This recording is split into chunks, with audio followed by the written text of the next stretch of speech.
Assalamualaikum. Waalaikumsalam warahmatullahi wabarakatuh. Wasi. Ya. Tapi tema kali ini adalah bukan persoalan masalah nasab atau apapun, tapi bukan masalah kesaktian. Tapi karena saya melihat kemarin Gus Irfan Wasi setelah rame tentang Said Didu atau Pak Said Didu, Gus Irfan Wasi langsung meluncur melakukan investigasi ke sana, ngomong sama penjual tanah, ngomong dengan semuanya lah di sana, termasuk survei PIK 2 itu sampai mana kan begitu. Betul. Benarkah yang disampaikan Pak Said Didu? Nah kan itu. Betul. Nah gimana pandangan sampean Gus Irfan yang sudah melakukan investigasi di PIK, benar tidak ucapannya Pak Said Didu? Terima kasih. Jadi saya ditugaskan oleh Ketua Umum Barisan Kesatria Nusantara atau BKN, yaitu Gus Rofiq Mukhlis kemarin untuk investigasi dalam rangka cek dan recheck. Sebagai seorang Muslim dan warga negara Indonesia yang baik, tentunya melihat sesuatu harus berbagai sudut. Ya dari sisi pandang, jarak pandang, tidak mesti kacamata kuda. Khawatirnya jadi gagal paham atau paham yang gagal. Ini kita hindari. Dan dengan semangat surat Al-Maidah ayat 8 yang intinya artinya adalah wahai orang-orang yang beriman, selalulah kamu menegakkan kebenaran karena Allah. Ya, jadilah saksi yang adil. Janganlah kebencianmu pada suatu kaum membuatmu tidak bisa berlaku adil. Karena adil itu mendekatkanmu pada ketakwaan. Ya, penting ini. Jadilah orang-orang yang takwa. Sungguhnya Allah mengetahui apa yang kamu kerjakan. Al-Maidah ayat 8. Jadi Pak Said Didu, kita sebagai sesama Muslim dan warga negara Indonesia, kita saling mewasiatkan, mengingatkan, tolonglah kalau memberi statement itu yang adil. Sudah Anda tabayunkah ke pihak yang Anda dalam tanda kutip berseberangan dengan Anda? Kalau sudah, bagaimana? Apakah Anda sebutkan dalam statement Anda? Kan tidak. Dalam podcast Anda juga tidak. Kami tidak hanya mendengar dari Anda yang Anda katakan, kami juga tabayun ke pihak yang Anda serang. Dalam hal ini adalah pihak PIK 2 ya, atau PT Pengembang. PIK 2 ini program strategis nasional.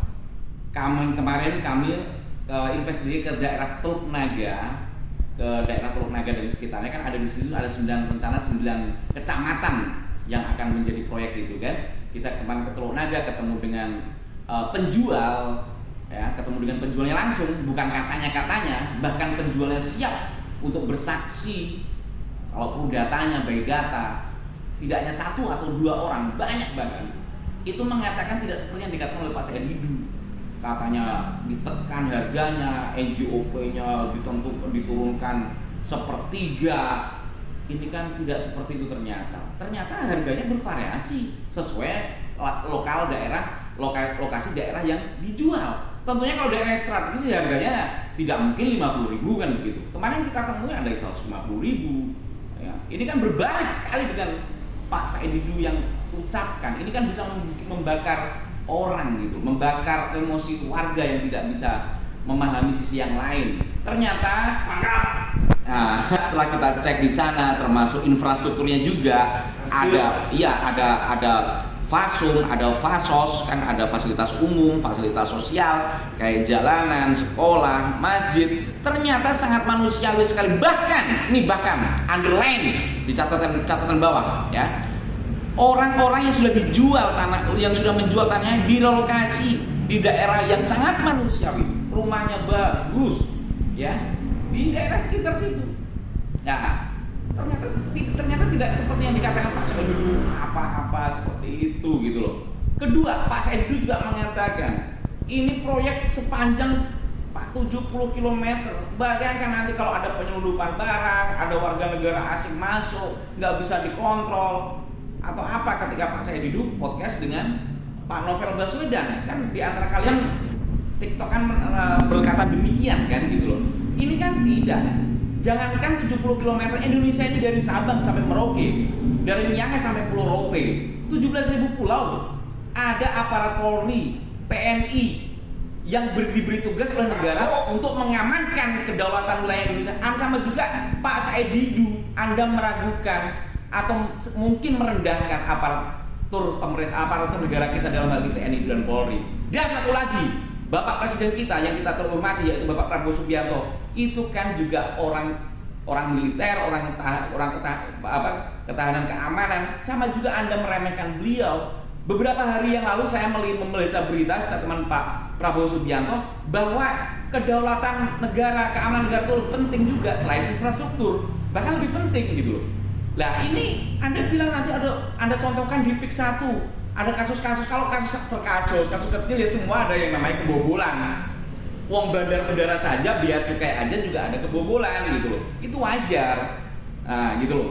Terus Anda juga mengatakan bahwa di sana sudah terjadi semacam jaringan yang terstruktur lah. Bahkan Anda katakan parlemen setempat dalam hal ini DPRD itu banyak jadi mafia tanah atau apa. Ini kan sama juga merendahkan. Ini kalau dipermasalahkan oleh orang-orang, Anda nggak mengatakan oknum ya. Anda mengatakan parlemen di sana, anggota DPR di sana banyak mafia tanah. Ini sama juga merendahkan wakil rakyat yang ada di sana. Dalam hal ini adalah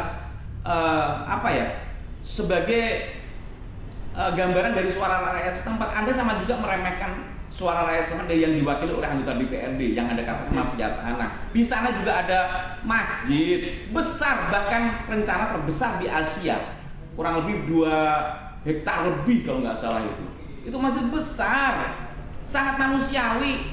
Dalam hal ini pengembang sangat menghormati Ahlul Qaryah, sangat menghormati penduduk setempat yang hal ini yaitu penganut mayoritas Islam kan gitu.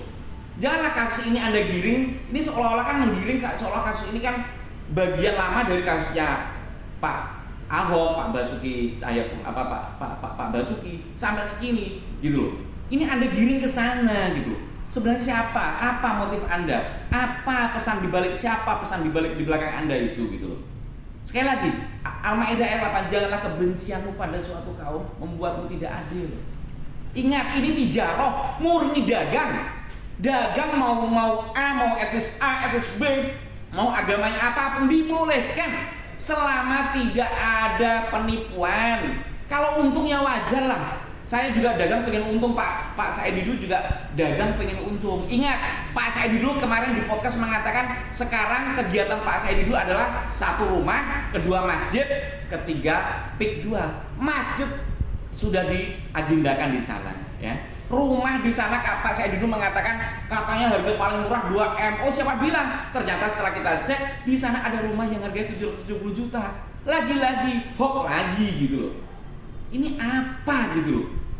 Ya, ini to be continued ya, masih banyak ya info-info yang kami simpan dari Barisan Kesatria Nusantara ya untuk dalam hal ini mengcounter statement Pak Said Didu gitu.